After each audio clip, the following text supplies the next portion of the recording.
नमस्कार बच्चों, मैं संगीता भालेराव मैडम कक्षा 7वीं बी और सी के बच्चों को गणित पढ़ाती हूँ। देखो बच्चों, पिछले दो वीडियो में हम लोगों ने पाठ क्रमांक 2 में पूर्णांक संख्याओं का गुणा तथा भाग किस तरह किया जाता है और उसके गुणा तथा भाग के पूर्णांक संख्याओं के किस तरह से नियम है वो भी हम लोगों ने देखे थे। तो देखो, उसके आधार पर कुछ गणित भी हल कर रहे थे। अभी इस वीडियो में हम लोग देखने वाले हैं पाठ क्रमांक 3 मसावी और लसावी। ये जो भाग है वो हम लोग अभी पढ़ने वाले हैं। देखो बच्चों, मसावी और लसावी ये भाग जो है वो पढ़ने से पहले हम लोग को थोड़ा सा पिछले साल का पुनरावर्तन करना है।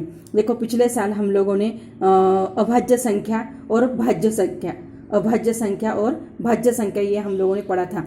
अभी सबसे छोटी अभाज्य संख्या कौन सी है?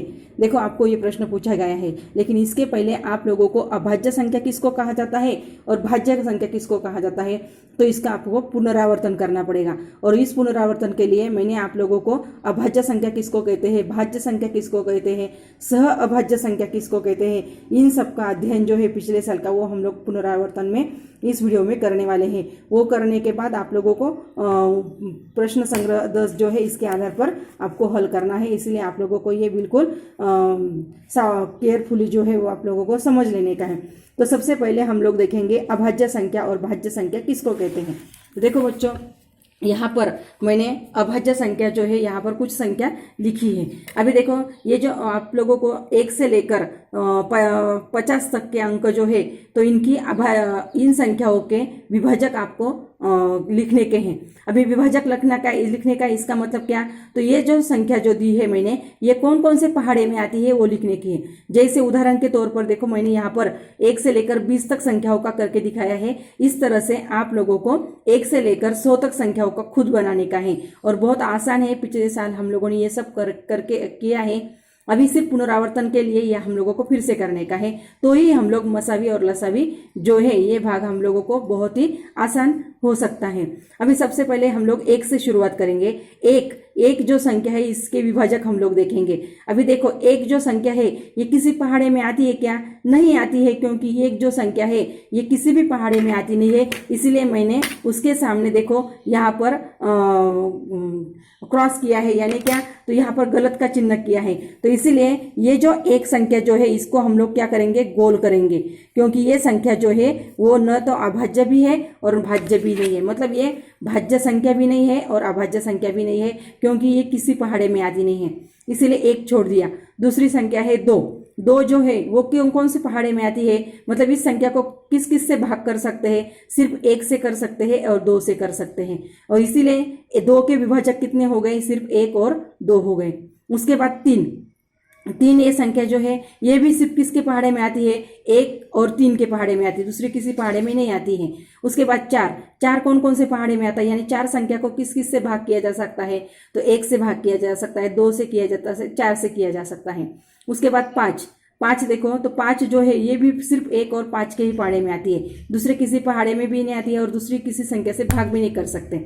उसके बाद आता है 6 जो है वो 1 से भाग किया जा सकता है, 2 से इसको भाग किया जा सकता है, 3 से किया जा सकता है, 6 से भी किया जा सकता है। 7 को 1 और 7 से ही सिर्फ भाग किया जा सकता है।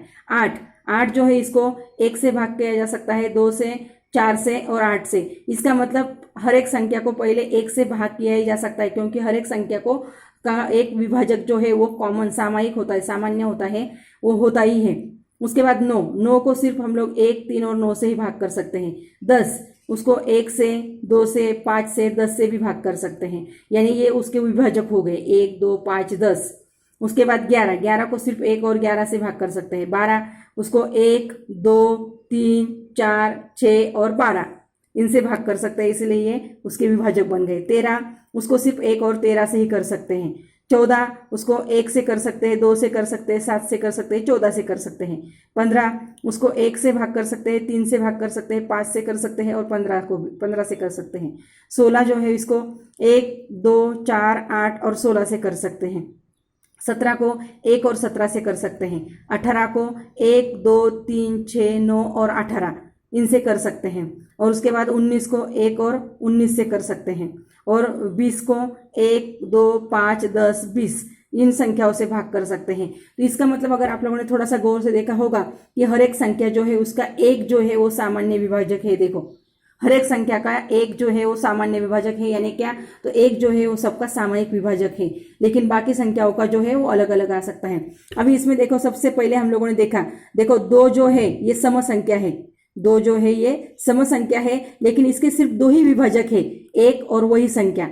तो देखो, जिन संख्याओं के एक और वही संख्या ये विभाजक होते हैं उनको कहते हैं अभाज्य संख्या। तो इसका मतलब देखो, यहाँ पर अभी हम लोग मार्किंग करते जाएंगे कि अभाज्य संख्या ढूंढ रहे हैं हम लोग। देखो यहाँ पर कौन कौन सी अभाज्य संख्या है, तो जिसके सिर्फ 2 ही विभाजक है, एक और वही संख्या। तो ये देखो, ये, उसके बाद यहाँ पर ये, उसके बाद ये और ये। देखो 1 से लेकर 20, 2 से लेकर 20 के बीच में हम लोगों ने देखा, देखो 2 के सिर्फ एक और वही संख्या विभाजक है, 3 के एक और 3 यही संख्या विभाजक है, 5 के एक और वही संख्या विभाजक है, 7 के भी एक और वही संख्या विभाजक है, उसके बाद 11 के एक और वही संख्या विभाजक है, 13 के भी एक और वही 13 यही संख्या वही संख्या विभाजक है, और 17 के भी एक और वही संख्या विभाजक है, और 19 के भी एक और वही संख्या विभाजक है। तो ये जो संख्या है कि जिनके एक और वही संख्या विभाजक होते हैं उनको ही कहते हैं अभाज्य संख्या, इनको कहते हैं अभाज्य संख्या। और बाकी की जो संख्या होती है इनको भाज्य संख्या कहते हैं, क्योंकि उनसे उनके एक और वही संख्या से ज्यादा विभाजक होते हैं, इसलिए उनको भाज्य संख्या कहा जाता है। तो देखो, अभी हम लोगों ने एक तो न अभाज्य संख्या है और न भाज्य संख्या, इसलिए एक को छोड़ दिया, तो 2 से शुरुआत की। तो कौन सी संख्या ऐसी है सबसे छोटी अभाज्य संख्या कौन सी है, तो इसका उत्तर मिलता है 2। 2 जो है वो सबसे छोटी अभाज्य संख्या है।